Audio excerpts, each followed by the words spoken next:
Hey guys, in this video I'm going to share a comprehensive checklist on how to evaluate your business idea. I will also provide a detailed explanation of each step involved in the process. Keep in mind, we will focus on startup ideas. If you want to just do what you like and you don't really care about the fast growth, you don't need to build a big company, you don't want to deal with investors and so on, you just want to bake delicious cakes, for example, and sell them in your bakery. That would be a small business, and if that is what makes you happy, that's absolutely fine. But in this video, we are going to discuss how to evaluate startup ideas. The ones that have the potential to attract venture funding, gain tons of users, and achieve huge evaluations. And all of these are only possible if the business can be scaled up quickly. This video is heavily based on the materials from Combinator Startup School, a prominent startup accelerator that has invested in companies like Airbnb, Dropbox, Coinbase, and many more. When it comes to startups, their knowledge base is among the most trustworthy, so be sure to check out their channel as well. There are three basic questions to keep in mind while evaluating startup ideas. Can it grow really quickly? Can it become a billion-dollar company? And how can I construct a hypothesis to pitch it as a billion-dollar company? So whenever you have a business idea, it is a hypothesis, and you need to prove three things to make sure it is going to work. They are problem, solution, and unfair advantage. I have prepared a checklist which you can use absolutely for free. Later in this video, I will explain how you can get it, but now let's break down those three components. The first one is the problem. It should be popular, meaning that a lot of people have this problem. It should be growing, so more and more people are going to encounter it. It should be also urgent. When the problem is urgent, it means that people don't have a choice. It needs to be solved now. It is also great when the problem is expensive, mandatory, and frequent, so people experience it every day or even every hour. A viable problem would have at least one of these features, but better to have a few of them at the same time. And here's an example of an ideal problem to solve. It has 1 million users or more, the market is growing 20% per year, people are trying to solve it right now, the market is worth at least $1 billion, the regulations have changed recently, and people are dealing with it every hour. The second one is the solution. And the most important advice here is don't start with the solution, start with the problem. Oftentimes, people make the mistake of choosing a technology they like, such as AI or blockchain, and then trying to find problems that can be solved using that technology. Usually it is much harder to succeed this way compared to starting with the problem and then finding a solution for it. The story of Slack is a great example. The company was originally a spin-off from a project called Glitch, which was an online game that the co-founders were working on. While working on Glitch, the team struggled to communicate effectively with each other, so they found that the email was too slow and inconvenient, the chat programs like IRC were too difficult to set up and manage.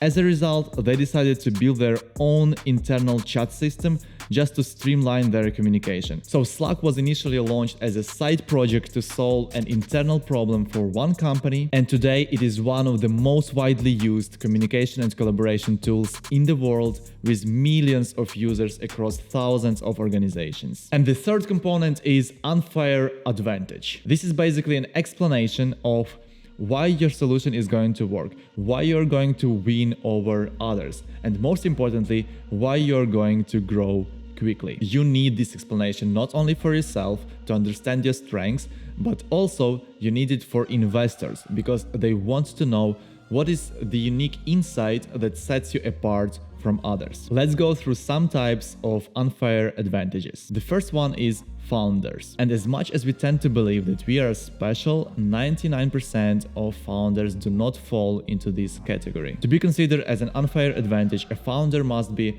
already a famous entrepreneur with some exits, like Adam Newman, for example, the founder of WeWork. Last year in August, he raised $350 million for his new real estate company called Flow, valuing the company at over $1 billion many months before even launching it. That's the unfair advantage. Another example is when you've done a PhD on some kind of biotech research and you have a patent on how to cure a particular disease, then you also have a founder advantage. The second one is market. Is it growing at least 20% a year? If yes, and that is the only advantage you have, that's the weakest one. Better to have something else. For example, AI is going to grow almost 40% a year, so thousands of new startups will emerge and everyone will have this advantage, which makes it quite useless. The next one is product. Ask yourself, is a product going to be 10 times better than the competition? Is it going to be 10 times faster or 10 times cheaper? This should be obvious to you, to your investors, and most importantly, to your potential clients. If it is, then yes, you have your unfair advantage. The next one is acquisition. Ideally, you should be able to acquire new users at zero cost. Y Combinator often says, if you buy Facebook ads and you succeed, your competitors will eventually notice and replicate your strategy, causing your competitive advantage to disappear. However, growth through word of mouth is a sustainable advantage. That's why the famous advice from Y Combinator is to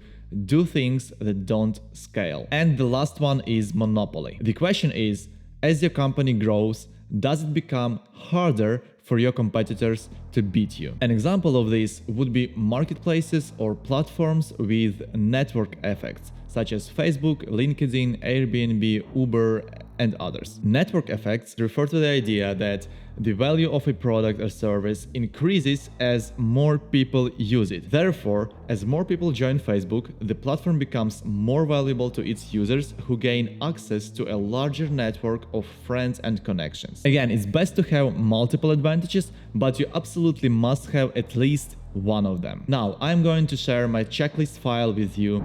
All you need to do is just subscribe and leave a comment, then message me on Instagram and I will send it to you. Guys, just keep in mind, all this analysis and evaluation will save you a lot of time and you absolutely must do it, but it is still hypothetical. It is a problem-solution concept in your head which must be proven. And to prove it, you need to interact with real people that experience this hypothetical problem. And since you've analyzed everything and you've come to a conclusion that it should work, you are now biased and it becomes very hard to prove it objectively. But there are some great guidelines on how to talk to prospects to avoid this biased state of mind. It is another big topic for another video. By the way, let me know if you need step-by-step tutorial on how to talk to potential clients or users to prove that the problem is actually there and that your solution is needed. I'll be looking forward to your feedback, and as always, absolutely appreciate every one of you taking the time to watch this video,